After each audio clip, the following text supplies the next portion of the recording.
World Network. It is my honor to bring you Dr. Ellen Albertson. She's going to be teaching us about human design today, and this session is called Discover Your Soul's Blueprint. And Ellen, I am so curious. I know nothing about human design. So why don't you just start from the beginning? First of all, how did you find it? And then what is it? Well, I started my human design journey by discovering the gene keys. And Richard Rudd, who is the author and kind of the person who birthed the gene keys, was a student of Ra Uru Hu, who is the person who received from this entity called the Voice. And I think it's like 87, the late 80s, human design. And so I started my journey with gene keys. I'm not quite sure how I found Richard Rudd, maybe a YouTube video, but I really started studying my own design through the gene keys, and then later learned about actual human design and started studying that. And since then, over the last year or so, I've been really studying it deeply, understanding it for myself, and using it with my clients, which is like the coolest thing. Been a coach for 17 years, a dietitian for 30, but now I have this tool for people to coach themselves. Because the cool thing about human design is as you uh, contemplate your own chart, which is seriously, it's your blueprint, right? Like everything comes with an owner's manual, including us. And the thing that is so mind blowing about human design is it's your energetic blueprint. Like we know everything is energy, including us. We literally come from sunlight. And so, at the moment of our birth, we actually are imprinted based on the energies of the planets. And so your human design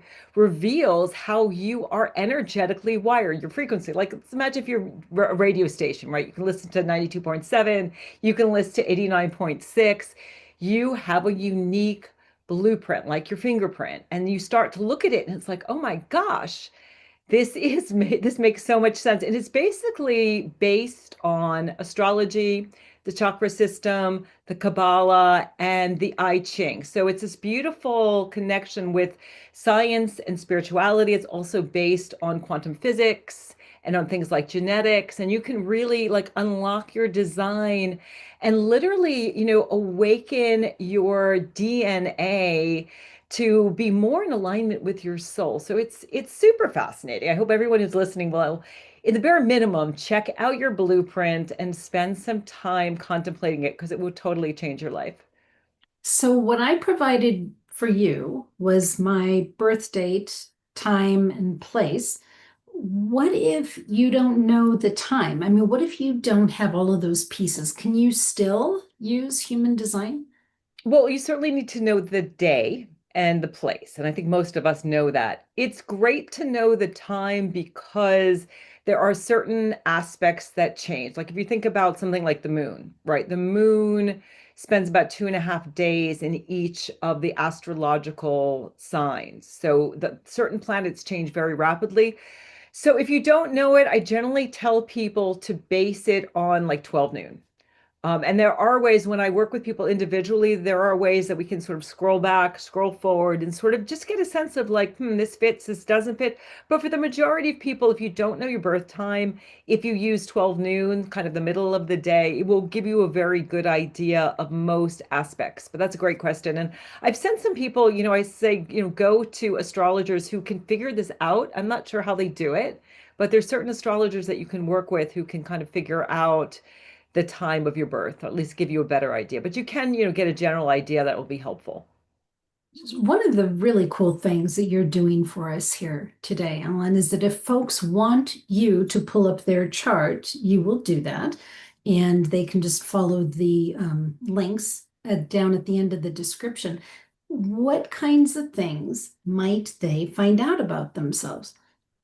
Well, what you're going to find out is what I generally refer to as TAPS, which stands for type, your authority, your profile, and your strategy. So when we're looking at human design, there are four basic types, and these types are really explain what your aura is like. 70% of the population is what is called generators, or kind of a little flavor of generators, manifest generators. And I think you're a manifest generator. So we're the builders.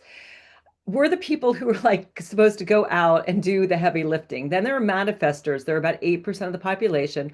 They're kind of the initiators, the people who are supposed to start things. Then we get the projectors who are kind of the advisors, the people who are like telling people, well, you need to move this a little bit to the right, a little to the left, do this differently. And then there's the reflectors who are only about 1% of the population. The projectors are about 16. Reflectors are one, and those are the people who are like a mirror for all of humanity. So I kind of like think about, if you think about back in like ancient Egypt, right? The pharaohs would be the manifestors. They'd be like, okay, we're building the pyramid. All of the worker bees are going to be the generators. And then the projectors are going to be the people who are like, okay, let's move the pyramid a little to the left. Let's put that brick a little bit over here. And the reflectors are standing back and saying, how is this connecting with our humanity? So you're going to find out your type. Then you find out your authority. Your authority is really one of the levels, layers you can use in order to make your decisions. Half of the population has what's called emotional authority. So, and I think your emotional authority, I am as well. So we wait for clarity before we tap into our strategy. So it's like emotional authority. Then as generators, we're tapping into this kind of sacral, uh-huh or uh-uh response. And if you get your chart, it's going to explain all of this. I have to say, it's a lot like learning a foreign language. There's a lot of lingo and things to figure out, but you'll figure out your authority. So figuring out how I make decisions, your strategy helps with that. So as generators, we are supposed to wait to respond. So I like to think of it, since most of us are generators, it's like if you ever go to one of those all you can eat buffets, I don't know if you've ever been to one of those, right? If you fill your plate up with, let's say, just bread or like spaghetti and meatballs, then there's no room for the things you really love, the sushi or that cheesecake. This was a big lesson for me. I had so much on my plate that I couldn't like respond. And so, as generators, our strategy is really supposed to be wait to respond, to sort of clear our plate, wait till we have that emotional clarity if you have emotional authority, and then wait to things that show up that really light you up, that really set your soul on fire. And then we get to the profile, and the profile is kind of like the outward costume or kind of archetype of how we show up in the world, and that's kind of based on where your conscious sun and your conscious earth are, and the unconscious sun, unconscious earth. With your, if you look at the chart, that helps explain that. But knowing those things is helpful, and then pretty much 70% of your chart is based on the time of your birth, where your sun is. So if you think about like the most of us are familiar with the astrological wheel. So if this is the astrological wheel, you've got all of the astrological signs going around the year. On the outside of that, you've got these 64 I Ching, what's called the gates, which kind of rotate, as the year goes by. And that's what determines the position of your sun. And if you know your birthday, you can find what's called your core four, which is really 70% of your design. It'll tell you things like what keeps you radiant, what really helps you to stay healthy, what your purpose is, and so that's a really powerful thing to contemplate and think about, what's called your core four, or kind of your genius sequence. So that's kind of in a nutshell. It's a lot though. So I think it's helpful to order your chart, contemplate on it, and certainly reach out if you want more clarity. There's lots of books out there. I'm certainly happy to do readings with people to help them understand things on a deeper level. Ellen, how has you having this information about your own chart impacted your daily life? Wow. It's given me, first of all, I study self-compassion is really another thing that I'm so excited about. It's given me such an appreciation for myself and everybody that I meet. Every time I pick up someone's chart, I'm like, oh my God, your chart's so interesting. You're so cool. I think we're in this, day and age where we're always trying to like live up to somebody else. We get on social media and we see what other people are doing. We want to be like them. When you look at your chart, you so appreciate yourself down to the soul level. So it's really given me such an appreciation for my strengths and also my flaws, because when you look at your chart, you have what's called gifts. So we've got these 26 aspects that we all have that are based on the planets and the nodes of the moon. We have challenges with each of these gifts that go up. We've got a challenge, we've got the wisdom of the gift, and then we've got the gift in between that gets us to this wisdom level. So I can look and I can say, like, one of my challenges is being serious. If you look at me, you can see I'm kind of fun. I'm not that serious, but high school, I was actually voted most serious. And that was kind of like a protection thing to stay small, to stay serious. When I notice that I'm being serious, which is my unconscious son, I know that my gift is delight. So when I'm saying, oh, you're being too serious, find something that delights you. Maybe that's just going outside and being in nature. And that gets me to this wisdom piece of ecstasy. So it's really helped me to be at a much higher vibration all the time and to understand kind of as an emotional authority, to understand that and your emotional authority as well, we have these waves of emotions. And so when I'm at a low wave or even a high wave, I don't make decisions. I used to make decisions when I was feeling kind of in a low wave, and I'd make a bad decision. Or if I was in an up wave, I'd make a bad decision. And now I wait until I'm in a neutral place. And so that's been really helpful. And then I listen to my sacral authority, sort of my gut, hell yeah or hell no. So it's helped me with decision making. It's helped me with relationships. It's helped me appreciate myself and understand myself. It is interesting because before I knew anything about human design, I was studying self-compassion. I've been a mindful self-compassion teacher for at least a decade, way before this. And I also study heart math, which is all about helping people transform their self-criticism into the self-compassion, self-love. My incarnation cross, which again is based on my positions of the sun and the earth, is the right angle cross of the vessel of love. So I'm literally here to do the thing that I was attracted to a decade ago. So it's just incredible. It's changed my coaching practice. Now I've got this whole toolbox instead of using things like, this Myers-Briggs and the VIA character strengths, which are great, but that's all based on the mind. And human design is based on your DNA.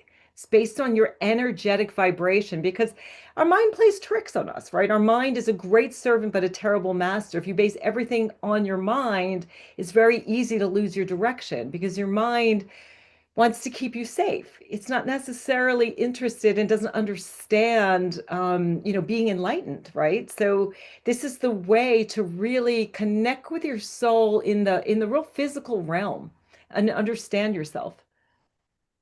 And this is so interesting. And I read my chart yesterday, and it mentioned archetypes. And I was wondering, as I read mine, I thought, well, those sound pretty nice, pretty good. And then I was wondering, are there any archetypes that make life inherently difficult? Well, 85% when we're talking here about the profile.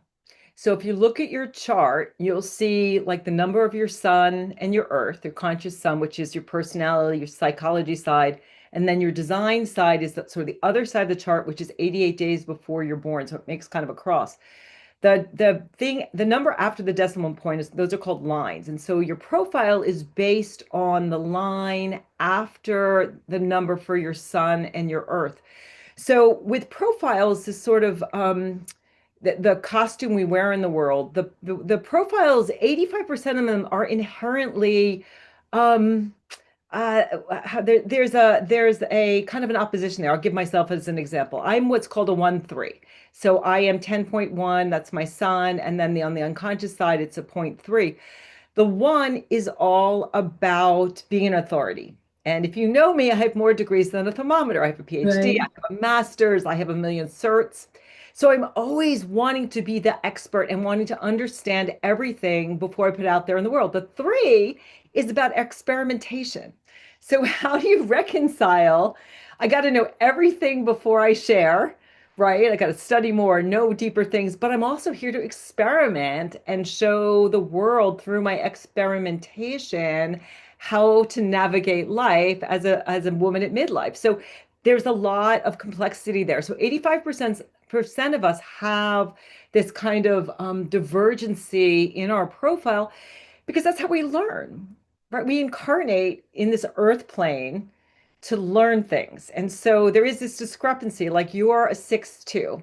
So a six is like this exemplary human being. There's six lines. The six is at the top kind of the house, and you're looking out, and I know you, and you have like this wonderful view of all the lines, and kind of this kind of a bird's eye view of the world. But then this two is sort of this genius expert piece. So there's this other smaller aspect of you as a 6'2", who's all about like there's certain things that I have just always been awesome at that, like my husband's a 6'2". And so Uh, he's an amazing gardener. He's incredible at taking care of me. Like when I look at his chart, he's all about being in a really strong, committed relationship. And he's also wonderful at what he does vocationally, which is being a computer engineer. So there's this genius zone. So there's kind of like this overview that sixes have, and sort of they're up here and they're kind of this exemplary human being. And then there's this other more focused level at being a genius at certain things. So there's a lot of discrepancy there. Keeps life Interesting. interesting. Right. So I think, and I'm also seeing that each side also has its challenges. It's got its pluses and its difficulties. Is that right? Correct. So each of the what's called again these gifts. So if when you look at your chart, you'll see that there's 26 the planets, all the way from the sun all the way down to Pluto, as well as the nodes of the moon. And each of those has that number, and that's one of those 64 I Ching, what's called the gates. And each of those gates has this sort of shadow level. In Richard Rudd's words, the shadow has the city, which is sort of the divine level, and then it has a gift that gets you to that higher divine level. So it's like within each gate is the key to shining our light in our divine self. But there's also the shadow. So we have to grapple with our shadow side in order to get to that divine place. And we do that through the gifts that we're given, through those strengths that we naturally have. Interesting. Does human design, can you use that to deepen your intuitive or spiritual practices? Absolutely. Because with human design, it's giving you your strategy for making that connection. So again, for myself as a generator, I can listen to my gut response. My intuition is in my gut. For some people, they have what's called a splenic authority. So it's more of like an instinctual. For some people, they're like in going down a dark road, and they know intuitively that they should turn around and go in a different direction. So you start to understand, where is my intuition coming from? Is it coming from, an emotional place? Is it coming from kind of an instinctual place? So you really start to get to know how intuition shows up for you, because we're all very different. So it kind of gives you a blueprint to figure out how you best connect with the divine. And so that's very interesting. Thank you for that.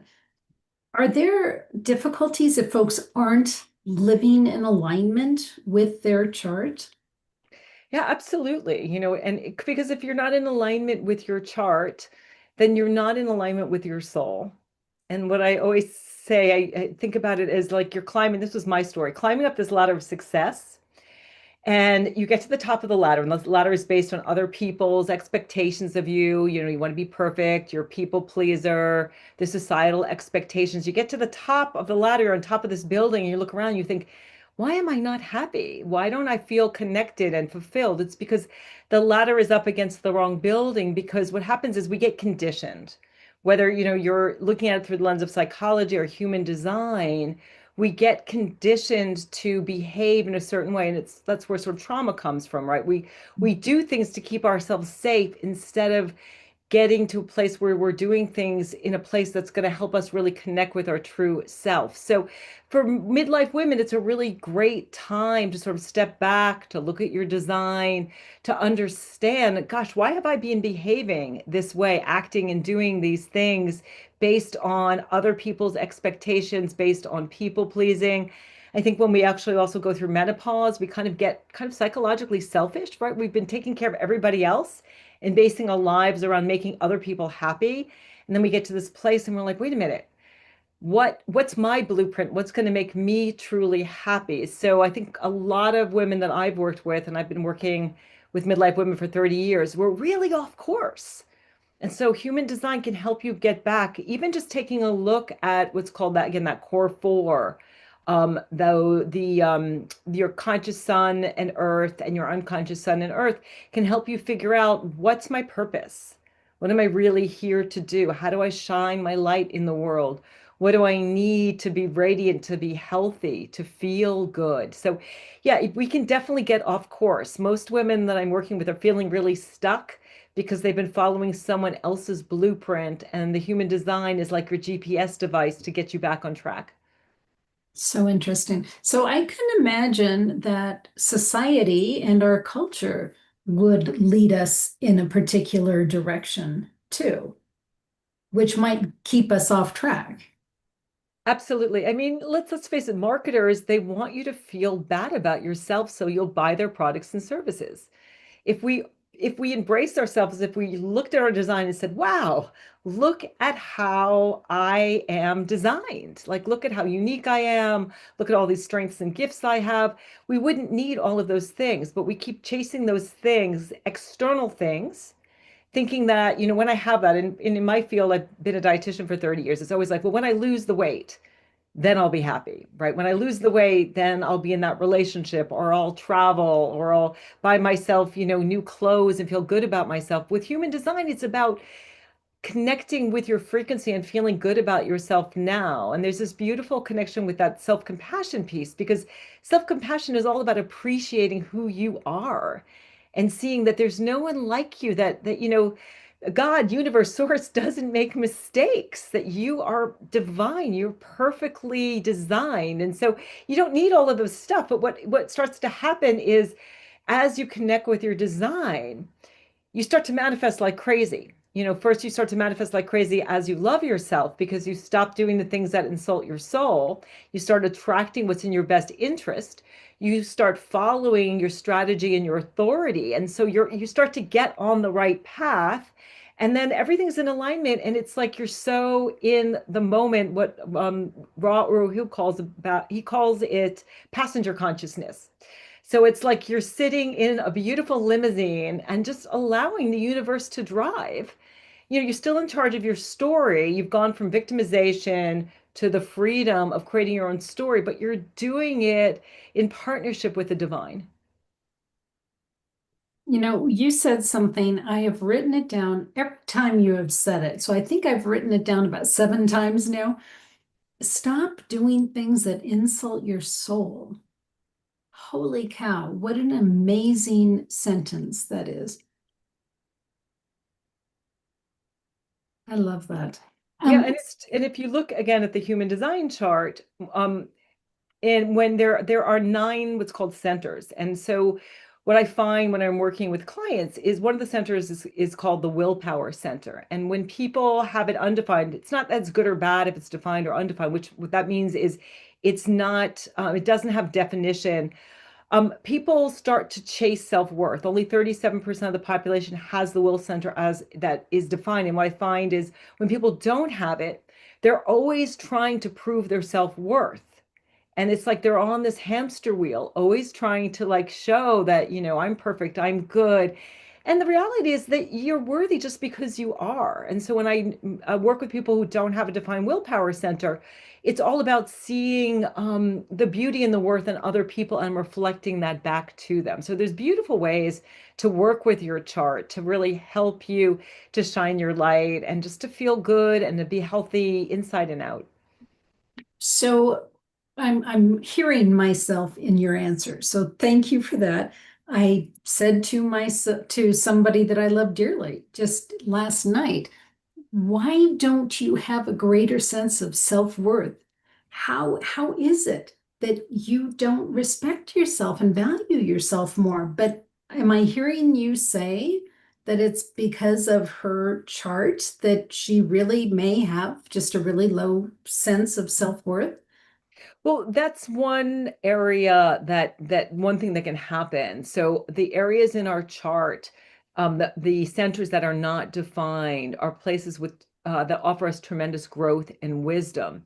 So when that will center is not defined, we can always be chasing self-worth outside of ourselves, looking to other people to tell us that we're okay, looking for that validation from others. But true self-worth just comes from understanding that you're a fractal of the divine. Like, how do you, you have to just really connect with just how beautiful and powerful we are. It's that beautiful, and I think I saw that this morning, that Marianne Williamson quote about, we're afraid of our light. Mm. That's what kind of scares us when we really connect with just how powerful we are. But that self-compassion piece, I really love working with the self-compassion with human design of just valuing and appreciating yourself. And self-compassion is something that we all can learn. It's a skill, it's a practice. And the more you treat yourself like a good friend, the more you really start to value yourself, and your self-worth increases. So you can increase your self-compassion, and that in turn really helps you to feel better about yourself. Yeah, that's helpful. Ellen, just so we can make this a little more concrete for folks, can you take a few minutes and just walk through my chart just so folks can see what kind of information they might be able to get? Absolutely. Let me bring your chart up. Okay. Go. Thank you for letting me share your chart. So here is your chart. And this is similar to the chart that you'll receive if you want to just click that link and put in your birth date information. So when you take a look at the chart on the right here, this is where the planets were at the time of your birth. So we've got the sun, the earth, which is at the opposite to the sun, your north node, south node, your moon, Mercury, Venus, Mars, Jupiter, Saturn, Uranus, Neptune, and Pluto. If you take a look at these numbers, you can see that they also correspond to the numbers that are dark on the chart. So these numbers never change in terms of their placement. What shows up is the numbers that you have based on your conscious side, and then we get to the unconscious side. The conscious side, we're aware of these things. The unconscious side, we're less aware of them, and we can bring them into our conscious awareness by studying our chart. Same, planets are here, but these correspond to 88 days before you were born. So if you think about the astrological wheel, you've got your sun here, your earth here, and then 88 days before, you've got your unconscious sun and your unconscious earth. So it makes a cross, and that's where we get the incarnation cross. So then we get to the level of the centers. So you see these are what's called the 9 centers, and you can see all of yours but 2 are defined. And so that your crown here is not defined, which means that you receive inspiration, Ruth, from without, which makes sense given the work that you do, is that you're receiving this inspiration. It's coming in through ajna, which is, your third eye, and it's coming out. This is the throat center, and out your throat. When I like to think about the defined centers, if you think about a jacuzzi, the defined centers are like when the jacuzzi jets are on. These are the natural things that we are kind of squirting out into the world. These are energies that we are sharing with the world. The undefined ones are like when the jacuzzi jets are off and it's reflecting. So you're reflecting this divine inspiration that's coming through your crown, and you're sharing that with the world. And then you also have this the willpower center undefined, which most people do. So again, looking at the self-worth in others and reflecting that back to them. Now, the way that these centers get defined and undefined is if you take a look here, this 11 and this 56, which let's see, they correspond over here to your Jupiter. And then your 56 is, let's see, where's your 56? Just looking for it in your chart here. It's there. And your Mercury. Okay, so this is your Mercury, was in gate 56 in the wheel, and then your Jupiter's 11. When these two gates are gifts that you have, they make a connection here. This is called a channel, and this becomes your superpower. So you have 4 superpowers. You've got this one here, this 1156, which is connecting your ajna, your third eye, with your throat. And then you also have one here, and you've got one here, and then you've got one here. So these are your superpowers. So it's kind of like, I think about when you're, mixing colors. When you mix red and blue, you get purple. are blue and yellow, you get green. So it's bringing in another flavor. There's just so many layers to your chart. So that's determining this channel here is both showing you your superpower and it's also showing you your definition. And this definition is also what determines your type. We talked earlier about the four types. And the reason that you're a manifesting generator is because you've got your sacral, which is right here. That's defined. That's what makes you a generator. Everybody who's got this power center defined is a generator, and that's most of us, 70%. And then you've also got your throat defined. And so that's what makes you a manifesting generator. So the defined and undefined centers determine your type. And then we get to this level of profile we talked about. And so that's coming from this 0.6 here. So you see your 39.6. What the lines mean, if you think about the sun goes through each of these gates, the 64 gates around the astrological wheel. Basically, it changes every 6 or so days. So it goes through like one line a day. And that's what determines this number here, this 39, this 0.6. So your profile comes from the 6 and this number 2. So that's why that you're a 6-2 manifesting generator. You are emotional authority because this is your emotional center. So that's defined. So your authority is emotional, which means that you're supposed to wait until you're calm, cool, and collected before you make decisions. And then when it comes to making a decision, you consult your sacral, the sort of aha. So when people are starting out, it can be a lot of information. I encourage people start by making really simple decisions. Like, let's say dinner tonight. Ask yourself, do I want Mexican or Japanese? And consult your sacral, like, oh, yeah, Japanese. I'm getting a big aha. It's almost like, using a pendulum. It's Mm. kind of like that yes, no response. So asking yourself lots of yes, no questions like, do I want to watch this movie or that movie? Do I want to stay in tonight or go out tonight? So that's a really good way if you are a generator or manifesting generator to listen to that sacral response to make your decisions. So that's your strategy's way to respond. Your authority is emotional, but once you're calm, cool, and collected, then you can consult your sacral response. So it's just a bit of an overview. And then, at the end of your chart here, so the chart will explain your profile. And then we get to this incarnation cross, which is these four numbers which corresponded to your conscious earth, I'm sorry, your conscious sun, your conscious earth, your unconscious sun, and your unconscious earth. And that will really give you a good sense of what your life work is, um, your what helps you to be grounded and evolve. And so that alone will give you a tremendous amount of information about yourself. So a little overview of you, but the thing that's so cool about human design is that the magic happens when you contemplate your design. So you might want to start with, maybe I'm just going to contemplate my conscious sun. And I'm going to think about, okay, what's the shadow or the challenge? What's the gift? And then what is this higher level of the city or this wisdom level? And so how do I have more of that gift? So for me, for example, my son is 10. So it's moving from self-obsession to being through naturalness. So when I kind of let go of the self-obsession and I just am just really present, really natural in the flow, that's when I get to this level of beingness where I'm just really present and really mindful. And like even like when I'm talking now, I'm very present. I'm not thinking about a lot of things because as a generator, I'm doing something which lights me up, which is talking about human design. So if you're listening, it's a lot. It's taken me a while to understand the language. Start with just one aspect or explore your profile. Like, I think that curiosity is such a great word here, to Mm. just get curious about your chart. There's great resources out there. You can connect with me on the Midlife Whisperer. I'm happy to answer questions or point you in the right direction, but it's just a lot of fun to just play with it.